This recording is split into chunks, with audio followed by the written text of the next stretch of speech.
Hello, everyone, and welcome to our Facebook Live for today. I'm Emily Blatchford. I'm the Deputy Editor of Kidspot.com.au, and I'm so excited to welcome with us today a clinical psychologist and the CEO of Relationships Australia, New South Wales, Elizabeth Shaw. Thank you so much for joining us. Hi, Emily. It's great to be here. Oh, fantastic. Now, obviously, COVID being COVID, Elizabeth is at her office, and I've picked a very unappealing meeting room to do this live from, but it's still so great to chat to you, and I can't wait to get into all the juicy things that we're going to talk about. Relationships, especially during the time in COVID, it's been a bit of a doozy of a year, hasn't it? Look, it certainly has. I mean, almost any stress that you could imagine has been forced upon us, one after the other. It can feel like a body blow week in and week out. Yeah, and it's just been the amount of pressure that's been put on all sorts of relationships. I mean, across the country and across the world. What are the main challenges that you're seeing from your end that people are calling up and talking to you about? Look, I think because we're dealing with probably if we had to put them into themes, some of the main concerns are obviously health anxieties and employment anxieties, a lot of fears about relatives and how we're going to manage, and then all the stress of home parenting. So if you put even those sorts of issues together and then bring them to bear in a household, what we're noticing is that during this time, with the very best of intentions, more people have moved in together. So you might have brought grandma to live with you because you worried you wouldn't visit with her. And so you've got 3 generations under the one roof. You've got teenagers planning to move out who never moved out. You've possibly got a very small place and you're all on the dining room table working together. And the boundaries are really fluid around work and home. And I think too that relationships that were struggling a bit, what we're seeing is some great things happening where people are saying, you know, we were struggling, but we've really pulled together during this time. And all sorts of rabbits out of hats. But other people have found this the death knell of their relationship. And yet initially even thought, well, I want to separate, but I can't leave the house. So and of course, the worst case scenario is people who are truly vulnerable, like those experiencing violence or where there's child protection issues. So it's the full gamut, isn't it? Absolutely. And I think what you just mentioned, I think you have relationships that are perhaps going through what can be deemed as normal stresses during this time. You know, anyone who's locked in the same house together for an extended period of time are going to come to, not physical blows, but, blows over towels on the floor or what have you. Yeah. But you did flag that some other people are going through some unhealthy relationship dynamics. What are the what are the signs we're looking for in terms of normal versus not normal relationships in these times? Look, probably the obvious red flag to call out is if you do feel unsafe, where you do feel under surveillance in some way or at risk emotionally or physically, then that obviously is the biggest call out. But I think too, where you feel silenced or dismissed, you're raising concerns and you can't even get a decent hearing, or you get sort of ridiculed or a contemptuous response. Those sorts of things are things that you have to really worry about, because you don't have to be right. You could raise something. You don't have to claim that you're right. But what you want in a good relationship is a hearing. And you want someone to say, at the very least in some way, I'm sorry that's your experience, what can we do? Then you've got something to work with. But if someone says to you in whatever way, you're too sensitive or opinion's a joke, I'm not listening to you, then you're in territory where you really have very little to work with. So I think too that people who had irritations that they know were part of the relationship long term. So say you're more of an extrovert and your partner's more of an introvert, and normally you manage that well. You get a bit frustrated that they won't go out as much as you, or they don't want to party as much as you, or vice versa. And you think, well, look, before COVID, it's annoying sometimes, but we generally manage that fine. It's baked into our relationship. We've got strategies. But now it's really, really bugging you. That's another way to get perspective, is to say, look, that's a COVID effect. That's something that we usually Yeah, it's a bugbear, but it's not that big a bugbear. So I think having that overview and asking yourself how to get it in proportion is another way to kind of test what territory you're in. Yeah, for sure. And speaking of bugbears, I think many of us have enjoyed the opportunity to some extent of being able to work from home. I mean, not everyone perhaps, but I have at some point.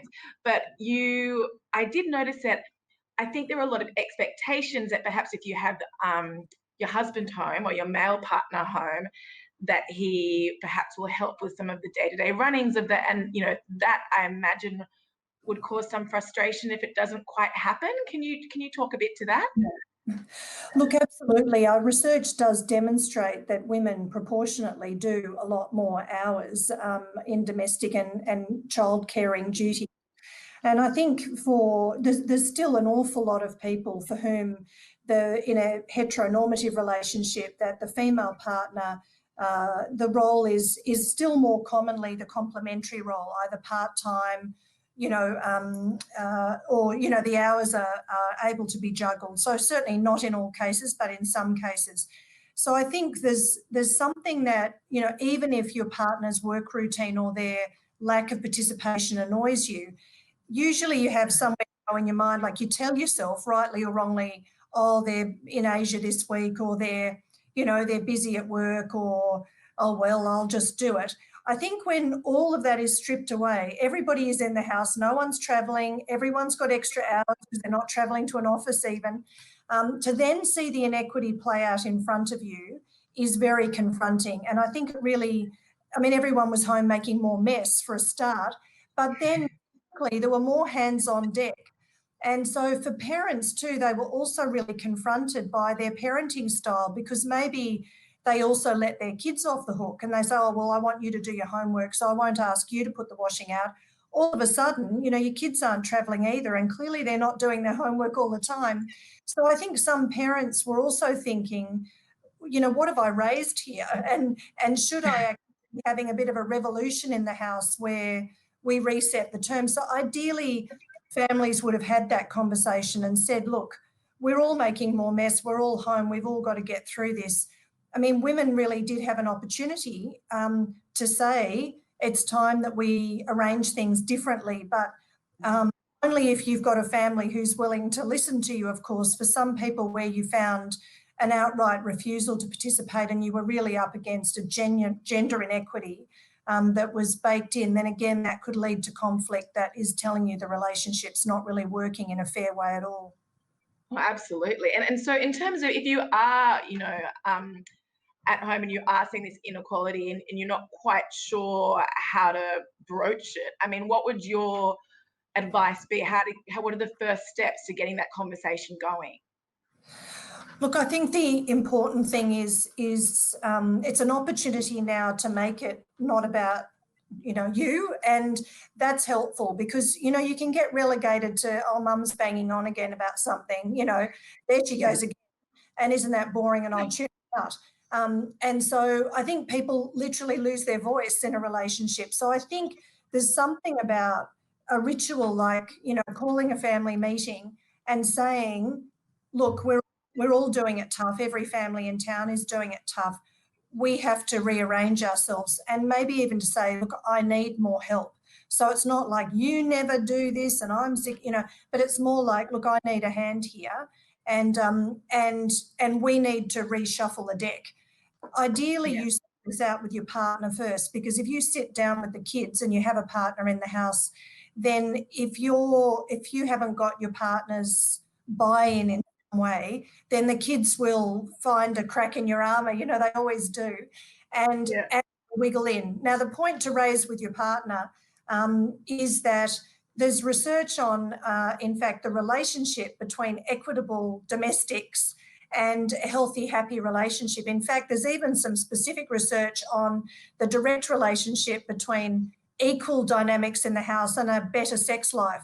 So you may not want to promise, because that could be another pressure to you too. But literally, an equitable relationship can be a very sexy thing, because, of course, you feel in it together and you feel the pleasure of the united front, and and the shared responsibility. And that is very attractive in a relationship, to feel you've got someone at your back. And that is demonstrated through domestics as well as everything else. 100%. So, everyone out there, you listen to this, empty the dishwasher, and you never know what could happen. Well, as I say, But a I mean, talking tired woman doesn't want to promise too much, but yeah. absolutely, I totally understand.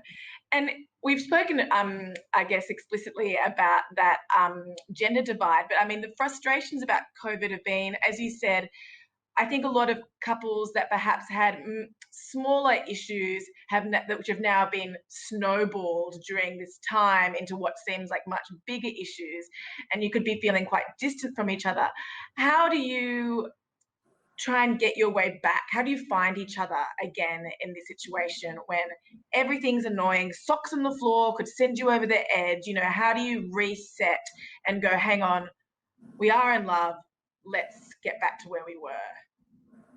Look, I think there's nothing like gratitude and appreciation. So I think even just being able to reflect, look, what's the best of what we were able to achieve during this time, or what I've really appreciated about how you've managed yourself during this time, is speaking those things up is very infectious. I think whoever leads with if you've got a reasonably good relationship, there's a real wave that you could connect around that. So I think also to own your own struggles is again good leadership, and it's very attractive in a relationship to say, you know what, I reckon I've been an absolute grump the last 2 weeks, and look, you have been driving me mad, and I think that's because I'm not in a great space and I've been taking it out on you, or I think I've just got obsessed about something and I've got to get over myself.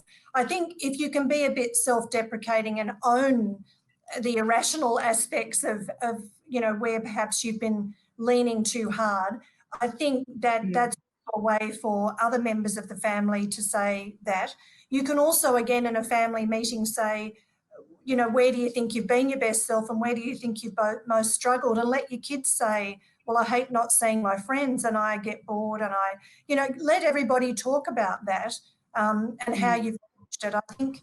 I think those sorts of things are attractive, but I think we've got to remember too that relationships really thrive in a context of a lot of other relationships. So where our families and partners don't meet our needs, we have friends and neighbours and work colleagues who fill in all the gaps. So without those, we are in fact drawing on our relationships more than perhaps they've ever promised to deliver, So I don't mean we're making up for deficits, although some people are, but where we just, come home a bit topped up by a range of other people, and also where we're attending to our self-care, which we might talk more about, because it's very tempting to have our attention drawn to our substandard partner or kids. And, to think if only they would change, I would feel so much better. And if they change, I'm prepared to change. But usually when you're caught in that sort of thinking, it's pretty helpless and hopeless. Yeah, I can imagine. But it's such a good point. Your partner can't be your best friend, your work wife, your mum, your dad. Like, it's too much to expect from someone. I can understand that. And in terms of, we've sort of touched on some pointers. What are some no-nos that you would say at this time if your relationship is struggling? What are some behaviours that perhaps people could reflect on and go, oh, actually, I'm a bit guilty of that. I might want to pull back on that a little bit. Look, I think a really good indicator is that how a conversation starts is the best indicator of how it's going to end up. So if you just remember that, then it's worth saying, what's going to be my opening line? And how's that going to help me get somewhere? So if you start with a really reactive opening line, like, you never do, I'm sick of you, with a you in it, and also a generalisation, like, you never support me, that kind of thing, generally is going to elicit a very defensive response, because anybody who feels totally framed like you're so inadequate or so unhelpful, then the person has to start to defend themselves and say, oh, but what about yesterday? I was nice to you then, or I did do the dishes last week. And you end up in this defensive, justifying kind of conversation. Really tiresome and usually gets worse. So I think to be able to start with, you know, I'd like you to talk. I'd like to talk to you about how we're going. I'd like to talk to you about some of the things that I'm struggling with, and we're trying to work on some stuff. And you know, can we just sort of share our ideas? Then that's a very collaborative. I want to bring you in and for us together. So to talk about how are we going? Where are we sort of struggling? Those sorts of things immediately give you a commonality, which is much better than a you and me. Because as soon as you're a you do this and I do that, you've already painted a binary, which gets people offside. Yeah, it's you versus me rather than let's work this out together. Yep. Yeah. And I mean, you touched on this briefly before, but I think the frustrations of COVID and isolation as well, you know, it's definitely not restricted to just your romantic relationship. It's the family unit. And as you said, if you happen to have, you know, grandma in the house, or if you've got teens that were meant to move out but haven't now, and all of that kind of thing, what are some of your tips, I guess, into managing that kind of too many people in the one spot kind of frustration of everyday life? Look, there's nothing that is really better than over communicating at this time. And by over communicating, I don't mean negatively pursuing the same old tired accusations. I don't mean that. But I mean really formalising, you know, in things like family meetings, which sound really sort of fanciful and a bit sort of, you know, dorky to do. But as soon as you call everyone to the lounge room, there's a sense of anticipation. There's a kind of, okay, we're coming together. We don't normally do that.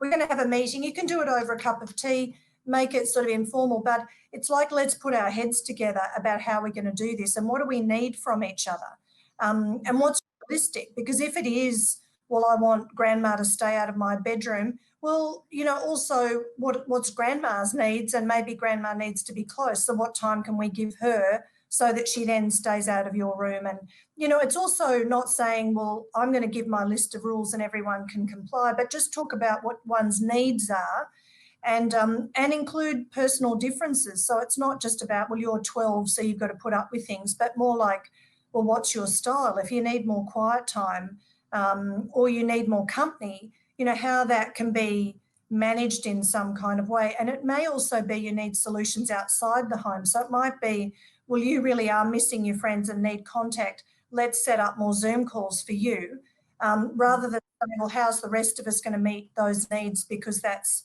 not realistic. I think the other thing is that most of us feel better when we have purpose and meaning. Some people are, you know, looking after grandparents and saying, well, you go and sit on the couch. You know, your time for you to rest and just stay out of the way, really. And I think actually feeling useless and sidelined is also unhelpful. And so I think trying to look at respectful participation and inclusion is really important at this time as well. For sure. And that's so much of that, you know, if people, I mean, I know you're speaking specifically to grandparents and that kind of thing, but people who no longer have to, you know, get up and go to work in the morning, that lack of drive can really have, you know, further impacts. Look, it can, and what we know is that it doesn't do kids and teenagers any good to get bored. So in fact, even staying with a routine that it'll be your job to do these things, and getting a focus on the day and getting a few things sorted. So you'll be doing the 3 times a day dog walk or whatever it is. Everybody works better with a structure and a routine. So hanging around on the couch isn't helpful. At the same time, if someone's just lost their job and you say to them, good, well, you'll be cleaning the bathrooms, you know, yes, that might work really well, but it also might make someone feel even worse about their situation. So I think trying to work out how can we divide labour in a way that works for the family, and is respectful and contributing, which I think is really important. The thing is that often women take up the role of whirlwind, you know, in their desperation and frustration of having to do too many things, they can spin faster and faster, and sometimes in fact feel furious that no one will help, but don't realise that that whirlwind effect is actually quite hard to break into. So I think slowing down and trying to be thoughtful about it is really important. Yeah, for sure. And I mean, even as we mentioned not going to the office every day, I know something that actually my husband finds helpful for him is that decompression you get from leaving the office and arriving home. So you have that commute or whatever to sort of leave work, Yeah. calm down or whatever, so particularly after a bad day, and then you have that time just and before you get home to see your family. Now it's often I've had a bad day at work, I've logged off, and then literally I'm into parenting mode or into relationship mode. Do you have Mm. any tips or how people can manage to separate those worlds, which are now becoming so intertwined? Yeah, look, I think with the best of intentions, when we went home with our computers, we thought we'd only be there a short time. So Mm. actually didn't bother to, like, some people didn't even really unpack or set up an office because they just thought, oh, what the hell, I'll just keep typing and I'll go back to work soon. And I think what we missed and can still do now is create structure and punctuation. So even now, people are really suffering because they've just bled the workday into the home. And what that sometimes means is that our workplaces can also expect more from us because they say, oh, well, for 6 months now, you've been online at 8. So why aren't you online at 8 tonight? You know, so I think what we need to do is just think about what have we bought into? What have we Yeah, set up? What is really true about what our workplaces want from us, or are we now imagining it?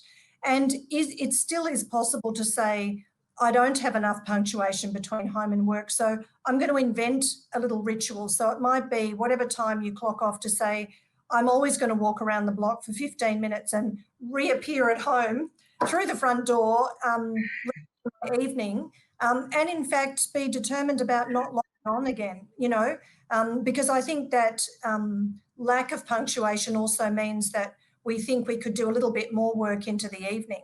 And some people are doing that out of guilt because they've hung the washing out at 10 and got it in at 3. They think they've got to pay their workplace back, or, you know, I think people have got confused. Whereas, of course, if you were at work, you'd wander off for a coffee, you'd walk around the block, you'd go and chat to a colleague.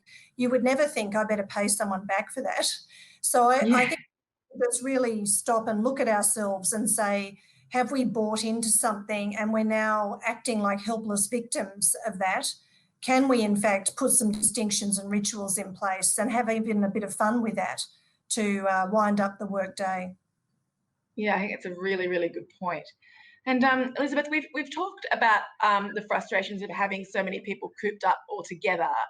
Of course, the flip side of that is that many people are estranged, they're far apart, they're not seeing their loved ones. And, you know, a Zoom call, is as nice as it is, it doesn't quite cut it. No. Can you give any insights or tips about how to manage those feelings at this time?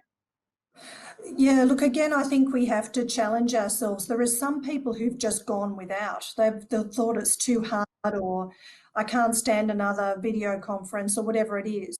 But in fact, if you let yourself do some of that, you can feel surprisingly better. So if your heart might sink with another video conference, but when it's your best friend and you actually have reconnected, I think letting yourself have some of those things before you write them off is really important. But I think too there's something about that short versus long term thinking. The things that many of us did without. We found some of our clients said, "Oh look, I just will put my counselling on hold. See you the other side of COVID." Again, thinking it was 3 weeks. I did the same with my gym membership, much to my regret. It took me quite some time to think, no, I am at home. I better just log on and do something online. I felt instantly better.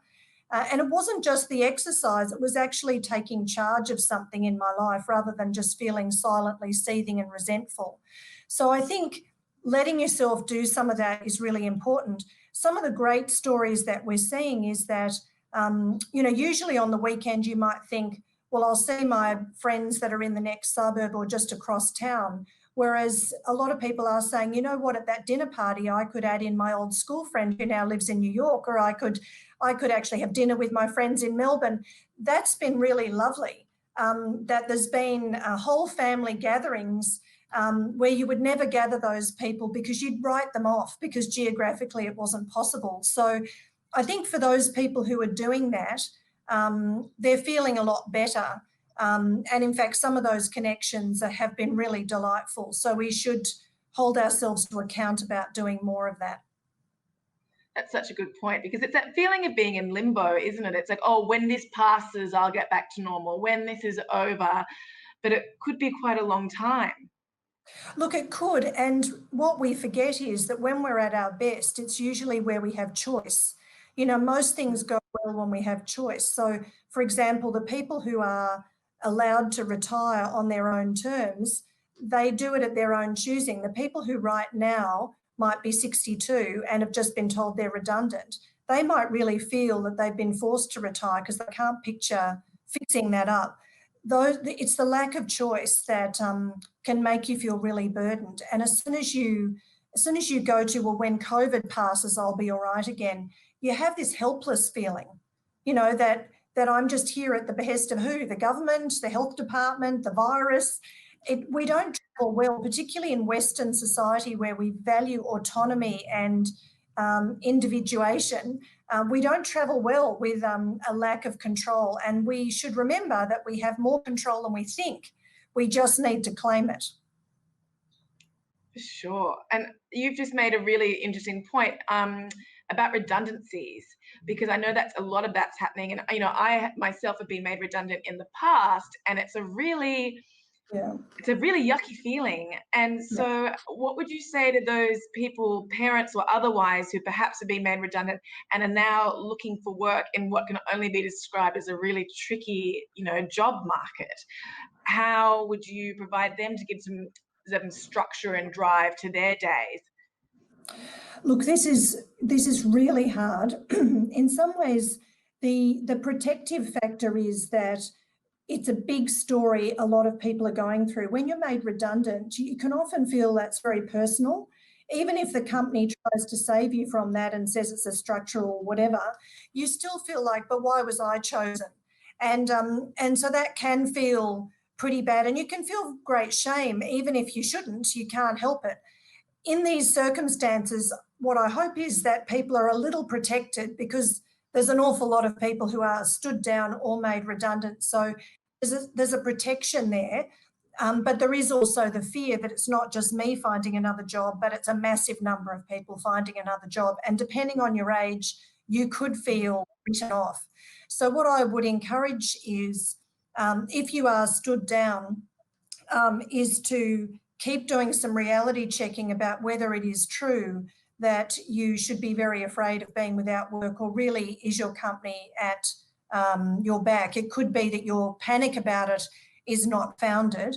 I think the other thing is that I'm seeing that people are really benefiting from the plethora of online learning. So I think the other good news story is to say, okay, I was made redundant, but during this time, I took advantage of upgrading my qualifications, doing some online courses. That's a very attractive story for representing yourself.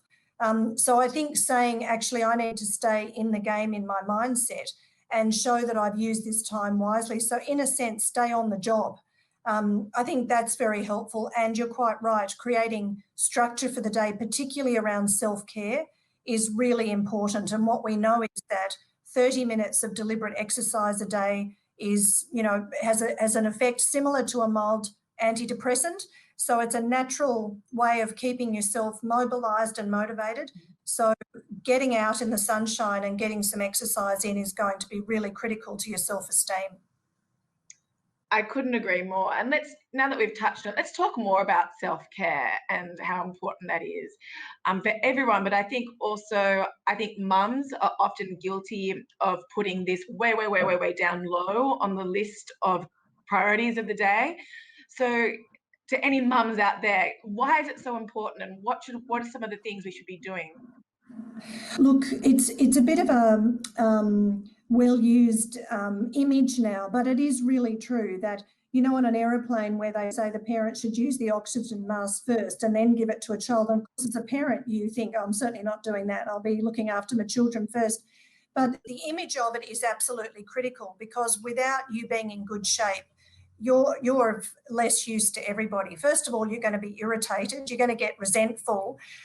You're not going to then be the best mum and partner because you're so cranky and burdened and tired and overwhelmed. And you're not going to reach for pleasure because you just want everyone to get the hell away from you, you know. So I think it's really important not to let yourself get into that state. And I know myself, I have to own, you know, being a woman can to get in. I've got a long history of generations of over-functioning women, and I can say, no, I've got to do it, and if it wasn't for me, you know. But of course, most of that, we're kidding ourselves. We've got ourselves into a spot of feeling it's all up to us. If you're in good enough relationships, that shouldn't be true. But we have to calm ourselves down, and I think that self-care is important, so we are kind to our families and we are tolerant and show good leadership, but also so that we approach them in the right way, because a furious mum is less likely to get things done anyway. But I think also we'll get more help because we're in better connections with people. And so all of that is helpful, but also how you evaluate the state of your relationships can be very connected to your self-neglect. So if in fact you're incredibly run down, it's very tempting to project that onto your partner and say, well, if you weren't such a hopeless, inadequate, you know, slack partner, I wouldn't be in this state. That can feel very compelling. But if we were in better shape, we might have a better way to see that. Sure. And could we talk a bit, while we're on self-care, about what feels like self-care but might not actually be like, you know, hitting that wine, or, you know, or doing these kind of things at the end of the long day, and it's so easy to do, that feels good at the time, but perhaps might be not the wisest option. Look, that's certainly true. And again, I think that's really caught up in getting very housebound, that much as we've resented being stuck in the house, it's actually really seductive to let your world become smaller and smaller. So it's this weird thing of not liking it for many people. I mean, some people love it, I should say. I mean, I've had people say to me, this is my greatest dream. I get to work from home. I don't particularly like people. I'm an introvert. I want to be home. So some people are travelling better than others. But yes, I think we saw a spike in home deliveries of alcohol and also online gambling. Those sorts of things, as people looked for ways to feel better at the end of the day. I've had many couples and families say to me, we have an end of the day ritual. The drink, having a drink together at 7 o'clock is now what we do every afternoon, because that becomes the sort of drive home, if you like. You were talking before about the end of day. Sure. It's more like, well, we've moved from the study to the lounge room, so that's where we break open the scotch. Those sorts of things became a way to punctuate the day. So what you could do is put another form of punctuation in there, like we'll do one circuit of the block, and that's our way to say the day's ended. And just make sure that you're not reaching for things like going straight to the pantry or the bar is really important. Yeah, for sure. We've got a question also from Josie, who said that she's been at home for so long now, she's a bit anxious about how she's going to get back to work.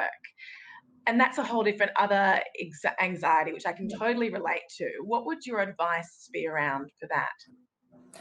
Look, I think this is some people are anxious about it, and some people just dread it for a whole range of other reasons, like, I don't know if I like the life I used to lead, or I don't know what my options are with, 10% unemployment rate, maybe my bargaining power. Maybe I should just be grateful for whatever I've got and do any job I'm told to do. So none of that is terribly helpful. I think in terms of people who've been home for a long time. And I'm not sure if that means working from home or, being out of the workforce. But I think, first of all, it is starting to push the boundaries of being too home focused. If, in fact, you're in a state where you're able to go out a bit more, I think start with your online connections. Start with conversations with colleagues about this. What are you finding? What are you dreading? That can be very normalising. And instead of feeling like, oh, what's weird about me, you find out that other colleagues have some of these fears, other friends.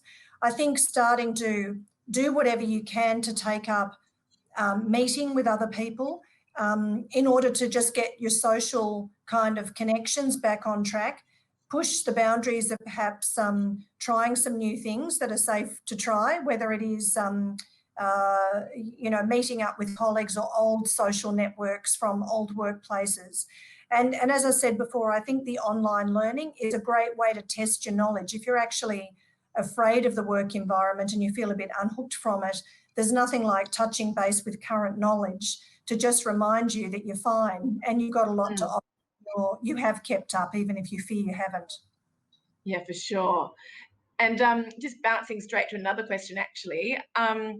We've got one from Holly about how to support your children's emotions, because she's found her boys have been up and down a lot more than usual. And I think so many parents are going to be in the same boat and feeling that. What would your advice be for Veronica? Look, I think probably what parents often don't do enough of is to stop and talk about the subject itself, because we're often tracking our kids' emotions. They have a bad day or they have a fallout with a friend.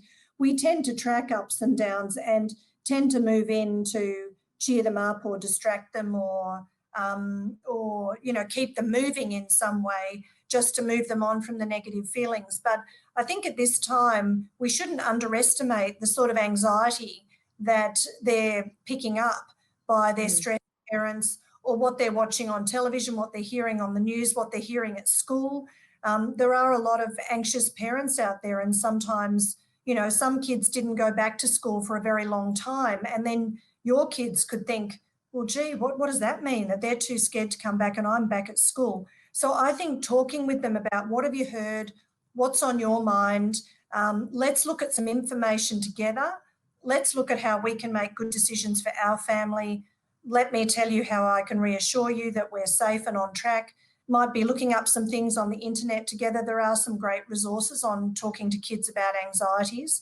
If you think back, we had the bushfires, we had some floods in some places, then we have COVID. So I think kids have perhaps been worried about things for quite a long time. So actually stopping and addressing the real concerns, not just seeing it as a bad day or, gee, the kids are a bit wacky or volatile.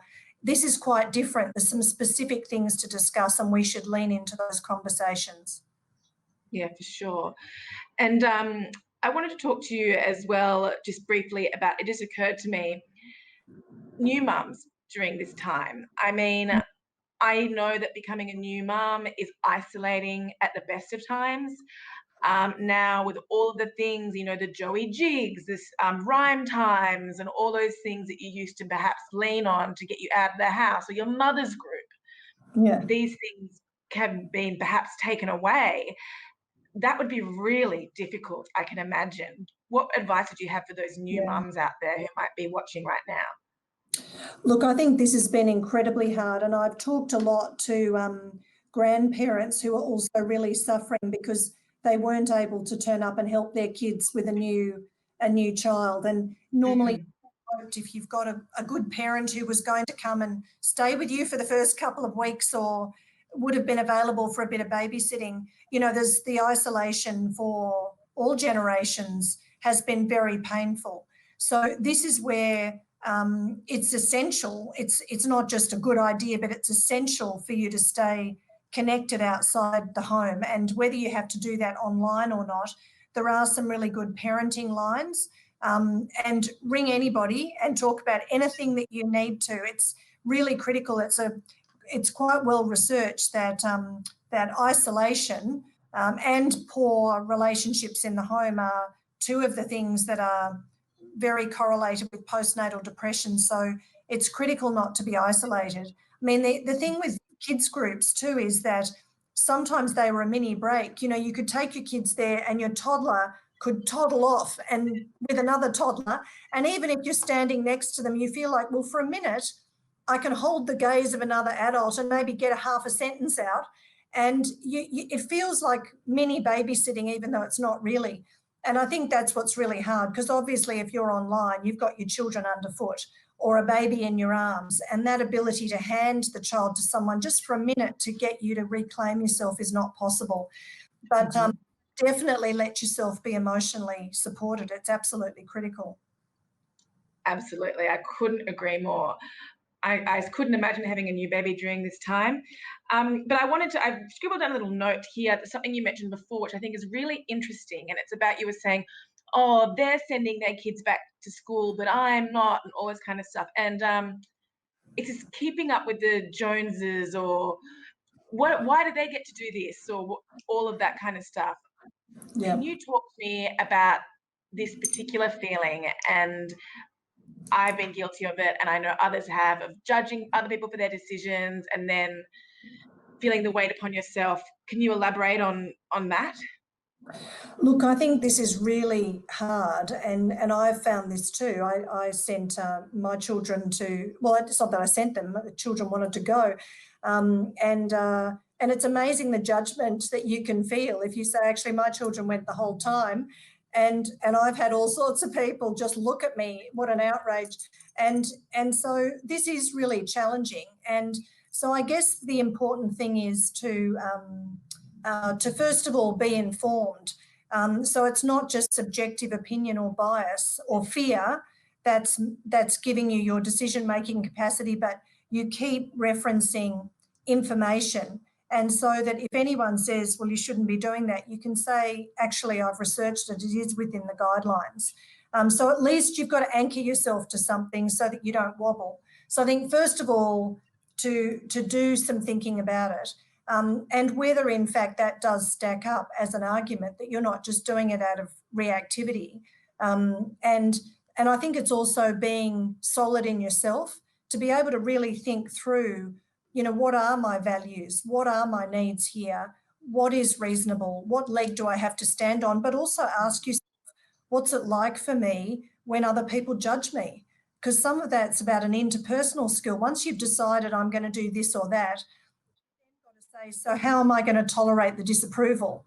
And also to make sure within your own family you're united. Because if, for example, I've worked with couples where, say, one person says, I don't want us to go out anywhere, and the other partner says, well, actually, I think it's fine to go out, and they're at war themselves, then that's even harder than battling your neighbours and your friends.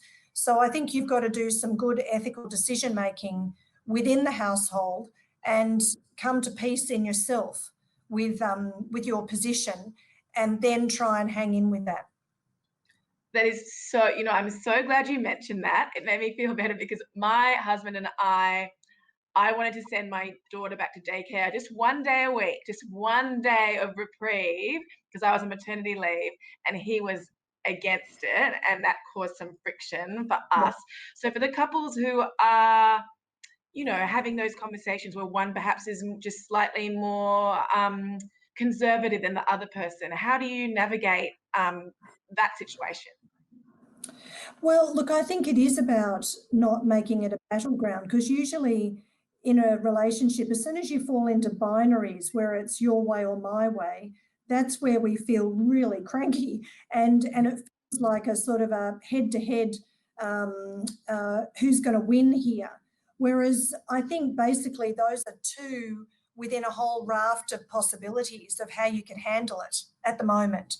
So it might be, well, let's explore, one day a week. For that to be an option that could stack up, what would we need to know, experience, have in place for that to be a viable option? And if we were staying home full time, what would have to be in place for that to be a viable option? And what are all the options in between? I think there's all sorts of things you can do if you stay mobilised in creative problem solving. So I think it's not letting yourself fall into the binary, my way or your way, and also if you give your partner a really good hearing, what are your fears? I really want to stand in your shoes. I really want to get why you feel worried. And, you know, maybe a partner says, you know, our baby is just so precious. I'm so frightened of what could happen. Then that's, again, very attractive. You can feel very drawn to that. It doesn't have to be, okay, well, because you love our baby, I won't put them in childcare, but it might be, okay, if that's where you're coming from, I can understand that. I can join you on that. And then from there, you might problem solve quite differently. Sure. And would you give the same advice for those who are co-parenting? Because if you've separated and then perhaps one child spends 1 week at dad's and 1 week at mum's, that can be a very tricky situation to navigate at the best of times, let alone right now. Yeah. What would your advice be around that? This is extremely hard because for couples who were at war in their co-parenting, then this just becomes quite a frightening example. And some parents, when they do hand over their children, already feel quite frightened about that or very anxious. So this has added another element for some families, that's true. Again, if you've got some level of being amicable or some, you know, history of occasionally at least getting onto the same page, because this is a whole community situation, then using the health advice and getting into a conversation about how do we want to tackle it, how do we want to work within our common parenting values, there might be a way that you can pull something together because it's a common thing, whereas normally your battles can be, well, I never liked the way you did things anyway. Then it's about your subjective opinion and I refuse to give in to them. But at least at the moment, we've got health advice, which gives us a bit of a leg to stand on. And so overusing that in this case could be very helpful. For sure. And also I think using online can be helpful because where it has been unsafe, a lot of parents have really creatively used online extra visits to catch up with mum or dad. That's actually worked better than most people might have predicted. Not as a total alternative, but as an adjunct. For sure. And just thinking about, I just think about those poor friends in Victoria who have been doing it so tough for so many weeks now and are coming to that real tail end of that time. I know we sort of started off this conversation talking about what a normal relationship is versus a more toxic one. What I wanted to say is, what would be a normal level of the blues of having after being locked down for so long, as opposed to sliding into more of you might be actually having some depression or some actual anxiety around this? What would be sort of the differing factors for people to look out for? Well, I guess the usual diagnostic criteria for something like depression is persistent feelings across a range of things like feeling helpless and hopeless, feeling unable to motivate yourself, losing pleasure in the things you used to. There's a whole list of criteria, and you experience these very solidly for some weeks to get a diagnosis. Well, I think most of the community could meet this criteria at the moment. So I think we have to be cautious about that. So for me, if you're able, you feel reluctant, you feel anxious re-entering life, or you feel surprisingly housebound, you never would have thought this, but you're a bit more reluctant, you don't feel like trying new things, suddenly the life you used to have looks quite arduous. What I would say is trust your feelings. Say, look, maybe I do want to have a good look at my life, and my reluctance is not because I'm depressed, it's because I'm actually reading that I do need a change, and I feel quite despondent when I look to go back to what I used to. I think give that some thought. Do you want to approach yourself in a new way? If you are feeling fears and anxieties, then set yourself up in a routine to kind of re-enter life and maybe treat it that way, that I'm going to try a new thing each day. Talk to others about your fears and hear how normal it is. And invest in your self-care is critical. If you push yourself and you think, oh, I'm so reluctant to go to the gym more than usual, but you get yourself there and you do feel better and you think, oh, this is just about getting onto it, then you're probably going to be fine and work past it. If you are doing things, you either can't motivate yourself to do it, or you do it and you just remain incredibly flat and you remain feeling really despondent and a bit hopeless, then it's always worth reaching out to a professional person. Many people might think that most of our organisations have been, but in fact, we've all been working throughout. And we run online services. There's one of us in every state and territory. We're an example of services that you could reach out to. And it's always worth checking in about these things to get out of your own head and get some more objective assessment of how this is going for you and how you can make the changes you need to make. Fantastic. That's such a good point. And I just think for anyone who is struggling, I believe we've popped some resources in the comments. So please check those out. Don't hold back. And is there anything else that you wanted to flag or talk, anything that you've witnessed during this time before we wrap it up, Elizabeth? Look, I'd only say that because we are all in it together, some people aren't talking about their suffering because they find it hard to say, well, why should my suffering be any more than anyone else's? So that's a comfort on a good day, and it's also a real shutdown. So how do I, and I'm not dead, and I haven't got COVID. So, what am I whinging about? I have a lot of people say to me, look, I've done this pretty easily compared to some. I think that can leave you a bit voiceless. Everybody is entitled to talk about their experience. So if you're worried at all, or in fact just need to reach out about that, then just don't hesitate. Don't say, I shouldn't feel this bad, others have got it worse. Ultimately, that's not very helpful in looking at how you're travelling. Awesome. Elizabeth, you're just such a wealth of knowledge. Thank you so much for coming and chatting to us today. I really appreciate it.